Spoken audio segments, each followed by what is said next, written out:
সবাইকে শুভেচ্ছা জানিয়ে দক্ষিণ এশিয়া বিষয়ক আজকের কয়েকটি গুরুত্বপূর্ণ সংবাদ পরিবেশন করছি।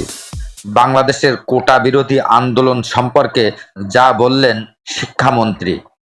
শিক্ষামন্ত্রী মহিবুল হাসান চৌধুরী বলেছেন, কোটা বিরোধী আন্দোলনের পেছনে কোনো গভীর ষড়যন্ত্র আছে কিনা সে প্রশ্ন থাকতেই পারে। তিনি বলেন, কোটা বিরোধী আন্দোলন বিষয়টি সর্বোচ্চ আদালতে বিচারাধীন এবং সেটার সমাধান না হওয়ার আগেই হঠাৎ করে আমি রাস্তায় নেমে আসলাম এবং রাস্তাঘাট সব ব্লক করে দিলাম।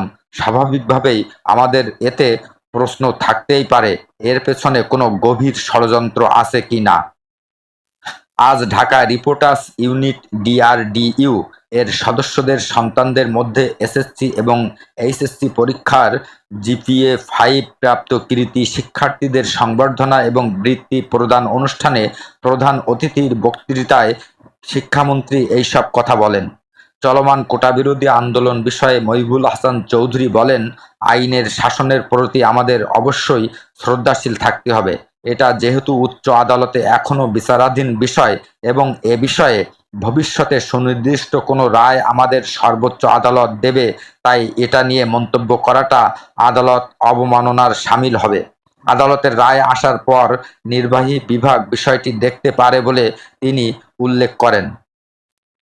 ডিআরইউ সভাপতি সৈয়দ শুকুর আলী শুভর সভাপতিত্বে বিশেষ অতিথি ছিলেন south Bangla agriculture bank SBSC পিএলসির এজেডএম শফিউদ্দিন শামীম ও উপব্যবস্থাপনা পরিচালক মোহাম্মদ নুরুল আজিম। অনুষ্ঠানে স্বাগত বক্তব্য রাখেন ডিআরইউ সাধারণ সম্পাদক মহিউদ্দিন, সঞ্চালন করেন সংগঠনের কল্যাণ সম্পাদক তানভীর আহমেদ। অনুষ্ঠানে এসএসসি 2023 12 জন, এসএসসি 2024 21 জন ও এইচএসসি 2023 11 জন সহ মোট 43 জন সদস্যের সন্তানকে সংবর্ধনা দেওয়া হয়। এ সময় তাদের হাতে ক্রেস্ট এবং সনদপত্র তুলে দেওয়া হয়। এদিকে কাশ্মীরে সংঘর্ষে 2 ভারতীয় সৈন্য সহ নিহত 10। ভারত নিয়ন্ত্রিত জম্মু কাশ্মীরে পৃথক 2 বন্দুকযুদ্ধে দেশটির সেনাবাহিনীর 2 সদস্য সহ অন্তত 10 জন নিহত হয়েছেন। রোববার 7 জুলাই দেশটির রাষ্ট্রায়ত্ত বার্তা সংস্থা পিটিআই এই তথ্য নিশ্চিত করেছে। কাশ্মীরের স্থানীয় সরকারি কর্মকর্তাদের সূত্রের বার্তা সংস্থা পিটিআই জানিয়েছে, কুলগ্রামের 2টি গ্রামে বিচ্ছিন্নতাবাদীদের সাথে নিরাপত্তা বাহিনীর সংঘর্ষ হয়েছে। এ সময় অভিজাত প্যারা কমান্ডোর 1 সদস্য সহ 2 সৈন্য নিহত হয়েছেন।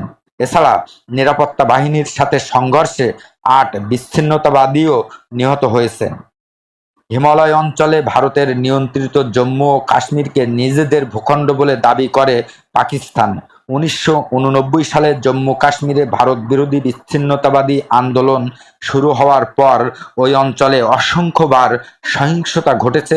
দশকের পর দশক ধরে চলে আসা এই সহিংসতায় হাজার হাজার মানুষের প্রাণহানি ঘটেছে।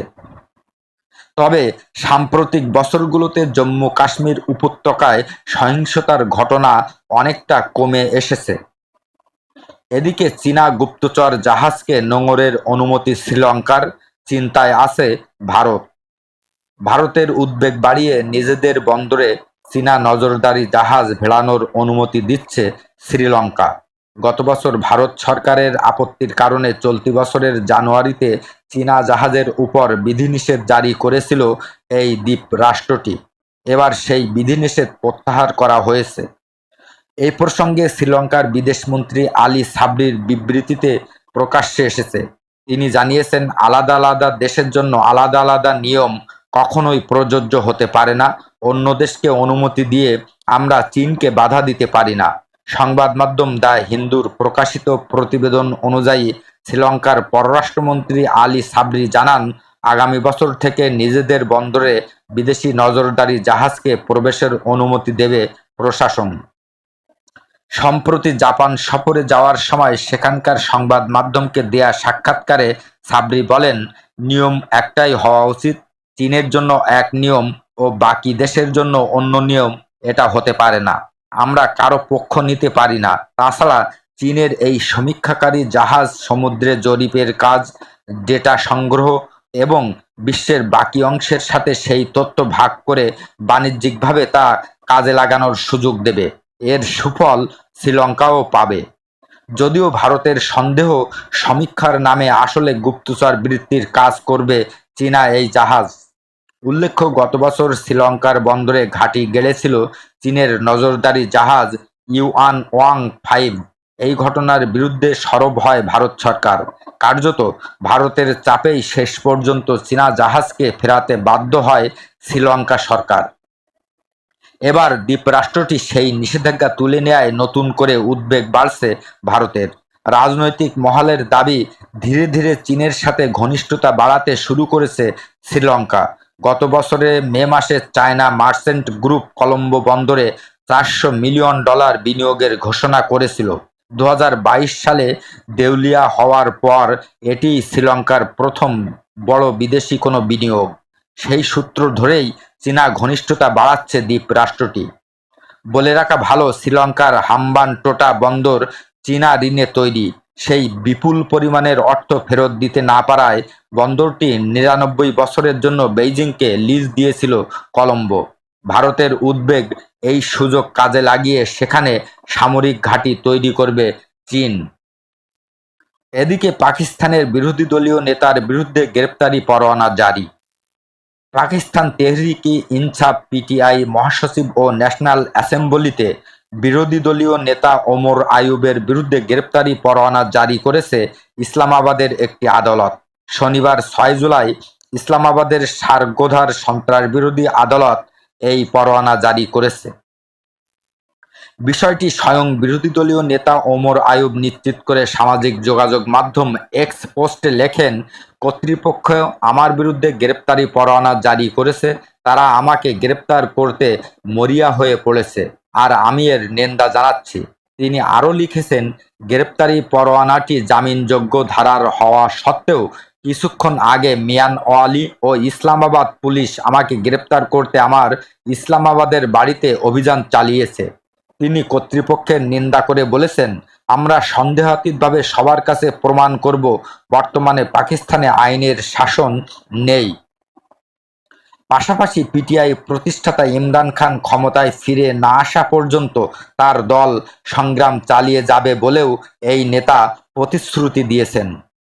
ইমরান খান 2018 সালের জুলাইয়ে পাকিস্তানের প্রধানমন্ত্রী হন।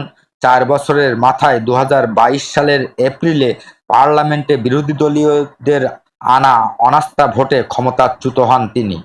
ক্ষমতাচ্যুত হওয়ার পর থেকে সারা দেশে সরকার বিরোধী আন্দোলন শুরু করে দলটির বিক্ষুব্ধ নেতাকর্মীরা। এরপর থেকে পিটিআইয়ের নেতারা বিভিন্ন মামলায় জড়িয়ে পড়েন। দুর্নীতি, সন্ত্রাসবাদের অভিযোগ সহ বেশ কয়েকটি মামলায় লড়ছেন স্বয়ং ইমরান খান।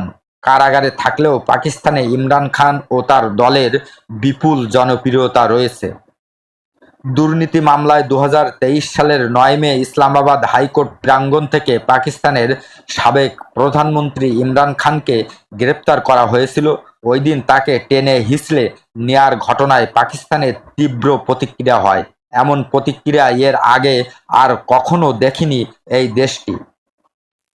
সমস্ত দেশ জুড়ে বিভিন্ন শহরের রাস্তায় নেমে আসেন ইমরানের বিক্ষুব্ধ সমর্থকেরা। ওই দিন পাকিস্তানের ক্ষমতাধর সামরিক বাহিনীর বিভিন্ন স্থাপনায় হামলার লক্ষ্যবস্তু করা হয়। এই ঘটনা ছিল দেশের সেনাবাহিনীর জন্য সবচেয়ে বড় একটি ধাক্কা। ওই ঘটনার দিন লাহোরে শহরে অবস্থিত একটি লেফটেন্যান্ট জেনারেলের বাসভবনে আগুন দেওয়া হয়। রাজধানী ইসলামাবাদের রাস্তায় নেমে আসেন বিক্ষোভকারীরা।